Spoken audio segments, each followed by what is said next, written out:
फल भोग कर मुक्त नहीं हो जाते, तब तक दैया और साढ़े साथी उन्हें पीड़ित करते रहेंगे।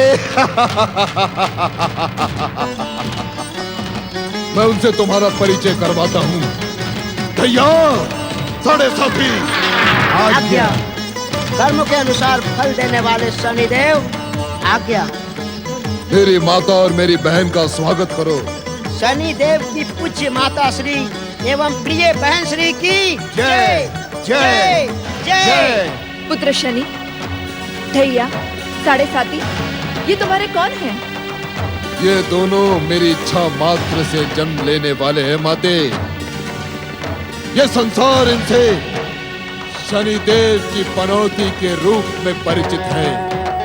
ये भैया, किसी भी जीव का जीवन चक्र 2.5 वर्ष तक मेरी इच्छा से संचालित करता है, और ये साढ़े साथी 7.5 वर्ष तक।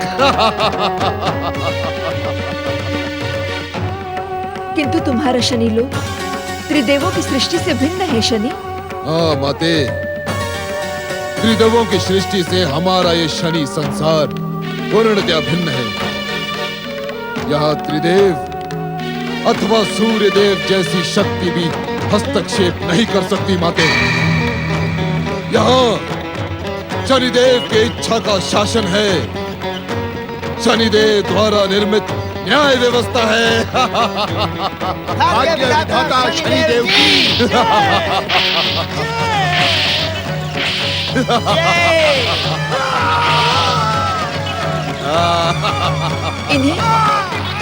इन्हें अकारण पीड़ित क्यों किया जा रहा है पुत्र? माता, इन पर प्रहार अकारण ही नहीं किया जा रहा। आप इनकी दुष्टता से परिचित नहीं हैं। धृष्टता कैसे पुत्र? इन प्राणियों ने अपने जीवन में शनि की दशा आने पर कर्म करना ही छोड़ दिया माते, और शनिदेव को दोष देना प्रारंभ कर दिया। ऐसा क्यों पुत्र? शनिदेव के भय के कारण माते। ये मूर्ख समझते हैं कि शनि की दशा जीवन चक्र में आने पर सर्वनाश होगा। क्या ये सत्य है भ्राताश्री? असत्य, घोर असत्य। कर्म की पूजा करने वालों पर शनिदेव कदापि रुष्ट नहीं होते, अपितु शनिदेव उन्हें सफलता के शिखर पर पहुंचा देते हैं। किंतु ये मूर्ख शनिदेव की महानता से परिचित होने के इच्छुक ही नहीं हैं। इसी कारण इन्हें इतने भयानक अत्याचारों का सामना करना पड़ रहा है।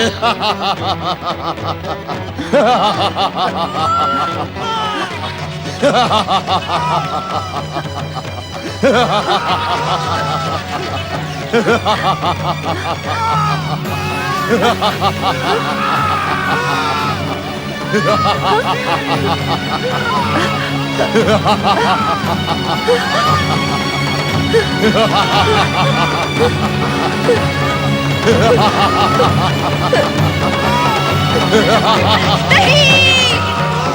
इस वातावरण में मैं नहीं रह पाऊंगी। शनि, मैं यहाँ नहीं रह पाऊंगी, नहीं रह पाऊंगी। हमें छोड़कर ना जाओ माते। नहीं तपती, नहीं। इसके अतिरिक्त हमें किसी का आश्रय नहीं है माते। जगत के मूलाधार जगदीश्वर विष्णु का तो आश्रय है। माते, मुझे छोड़कर मत जाओ माते, लौट आओ। असंभव पुत्र, असंभव। माते, माते, माते, माते, मुझे छोड़ के ना जाओ माते, माते, माते,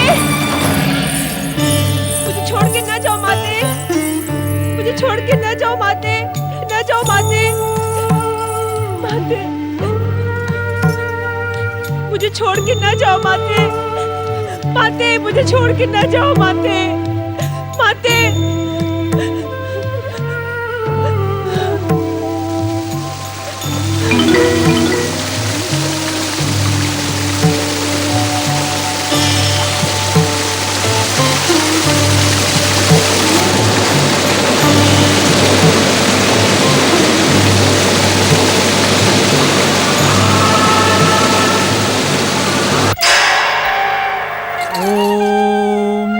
शिवाय।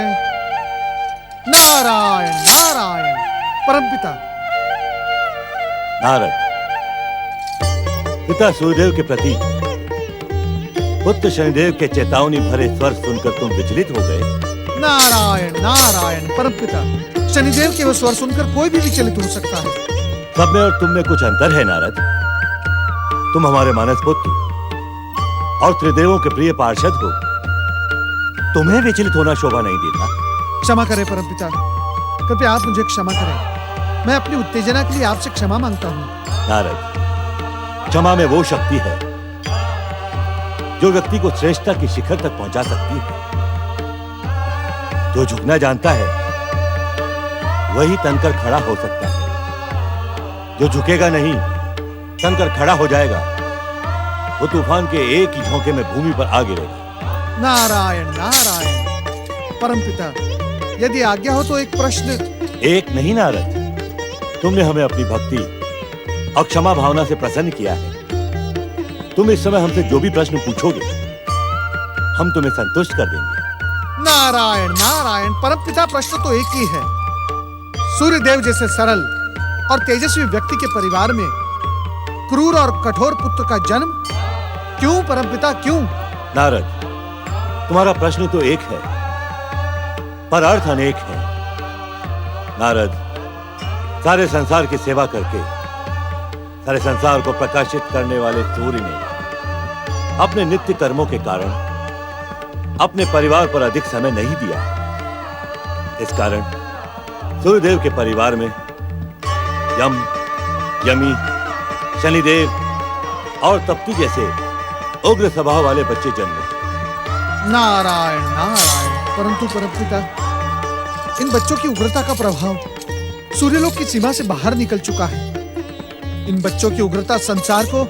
नारद, तुम अपनी विचलित कल्पना को स्वर न दो। सूर्यदेव के ये बच्चे संसार को सत्य का एक नया मार्ग भी दिखाएंगे। नारायण नारायण। परमपिता, वो कैसे?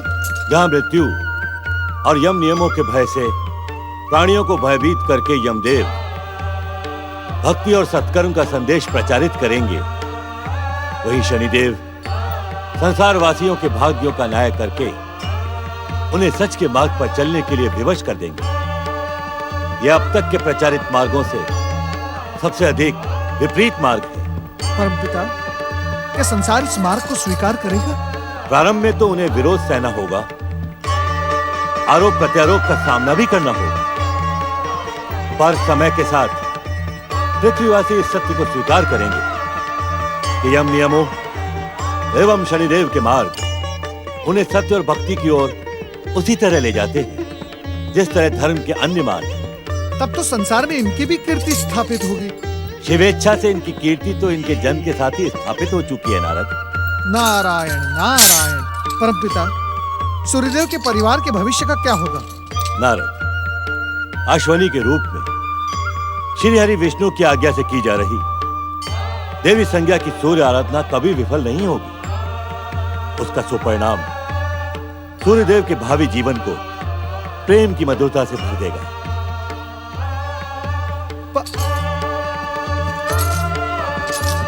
ओम नमः शिवाय। ओम आदित्याय नमः। ओम आदित्याय नमः। ओम आदित्याय नमः। ओम आदित्याय नमः। ओम आदित्याय नमः। ओम हरि ओम आदित्याय नमः। ओम आदित्याय नमः। ओम आदित्याय नमः। ओम आदित्याय नमः। ओम आदित्याय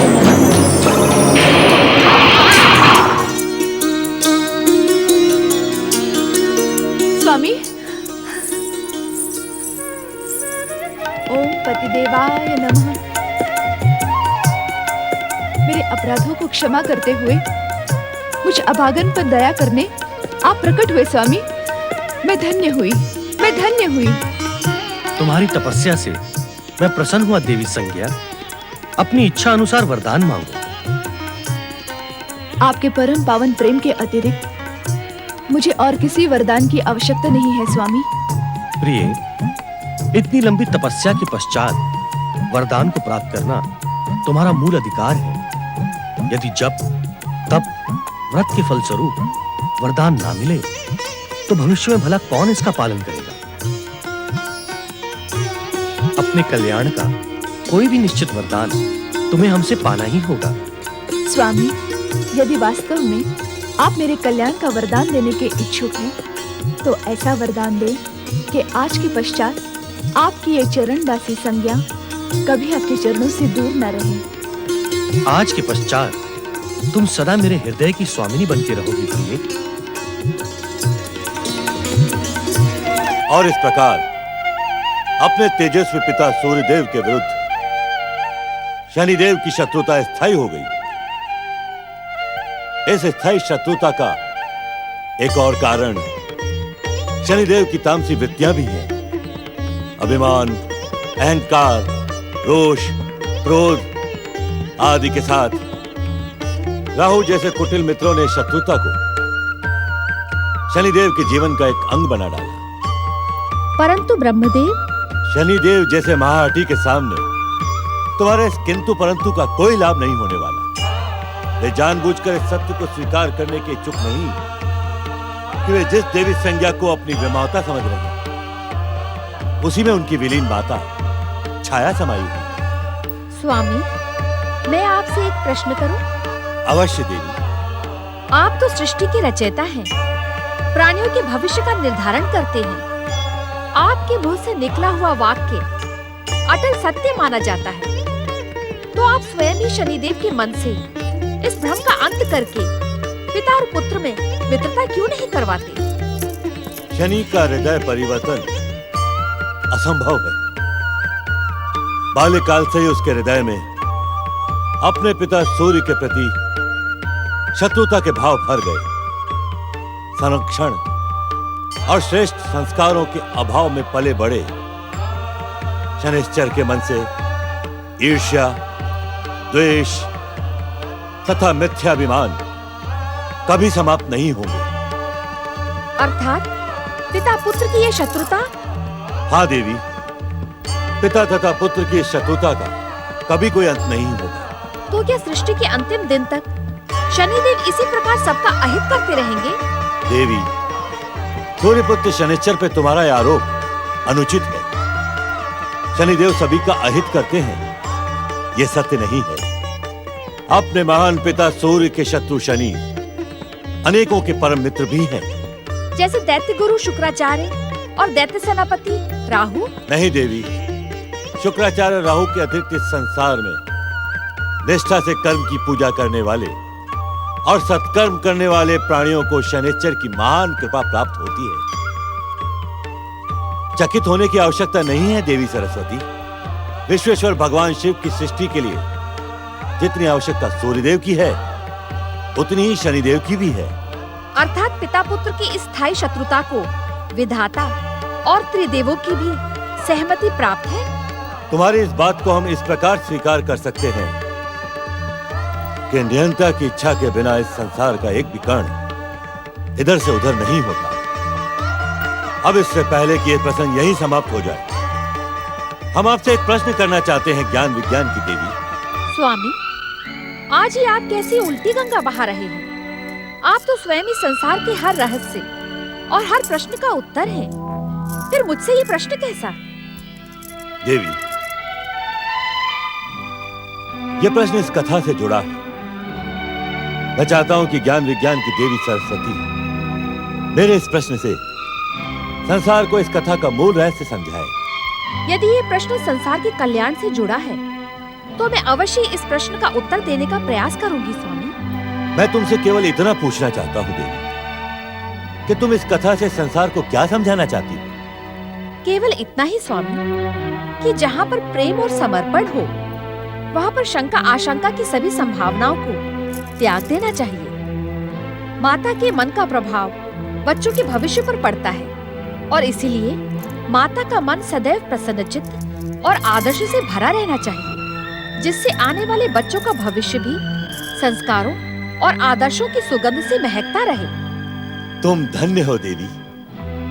तुमने इस कथा को आदर्श परिवार और माता के स्वभाव से जोड़कर अपनी विद्वता का परिचय दिया है। मुझे विश्वास है कि आज के बाद इस कथा को सुनने और जानने वाली हर स्त्री अपने मन को प्रफुल्लित रखते हुए आदर्श के पथ पर आगे बढ़ेगी।